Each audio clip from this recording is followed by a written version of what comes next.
Les archives papier nous rappellent que l'histoire n'a pas commencé avant-hier. Bonjour, je suis Denis Dupont et je m'égare souvent avec plaisir dans les anciens numéros de l'Indépendant. Suivez-moi avec le podcast Je vous parle d'un temps. Octobre 1972. Première page. À l'étude, création d'un centre pour la réadaptation de jeunes toxicomanes à Prats-de-Moyaux. Qu'est-ce que c'est que cette histoire ? Perpignan.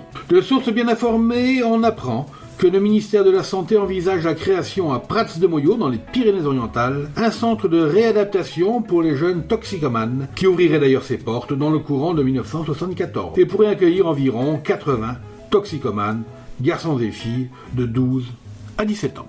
Cette décision, l'affaire n'étant à l'heure actuelle qu'au stade des études préliminaires en vue de l'élaboration d'un avant-projet, c'est dire, peut être rapprochée de la venue dans les Pyrénées-Orientales en février dernier du docteur Pierre Charbonneau, directeur de la santé au ministère de la Santé publique et de la Sécurité sociale. Visite officielle qui a été suivie d'un certain nombre de contacts beaucoup plus discrets. Le docteur Charbonneau s'est notamment rendu à la Presse, où il a rencontré les responsables des établissements thermaux et a pris contact avec la municipalité de Prats-de-Moyaux et les responsables locaux de l'action sanitaire et sociale pour examiner les possibilités d'implantation du centre. Les pensionnaires de l'établissement seraient en fait de jeunes drogués qui ont déjà suivi volontairement une cure de désintoxication, ils sont 800 en France, et qui traversent une période de transition délicate avant d'être réinsérés, normalement, dans la société. La plupart d'entre eux sont en fait des utilisateurs de drogues légères, avec une très faible proportion d'adeptes de stupéfiants tels que la cocaïne,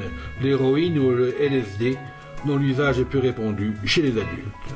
Passé un premier stade de la désintoxication, la phase essentielle du processus de réadaptation est la scolarisation de ces jeunes, dont les études ont été profondément perturbées dans la plupart des cas. En conséquence, un triple objectif social, pédagogique, thérapeutique serait assigné au centre de réadaptation de Prats-de-Moyaux, au sein duquel exercera un personnel hautement spécialisé. Assistante sociale, professeur, éducateur, médecin. L'établissement utiliserait soit une ancienne école, soit une usine désaffectée, aménagée bien sûr, en fonction de la mission très particulière du centre.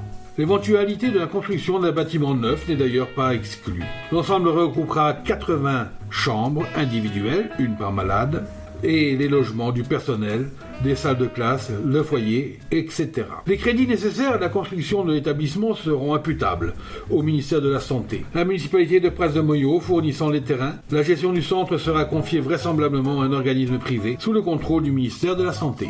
Nous étions en 1972, il y a tout juste 50 ans. C'était Je vous parle d'un temps, un podcast produit par l'Indépendant et proposé par Denis Dupont à retrouver ici même chaque semaine. Retrouvez cette émission et toutes nos productions sur Radio Indep et en podcast sur l'indépendant.fr, nos réseaux sociaux et votre plateforme de streaming favorite.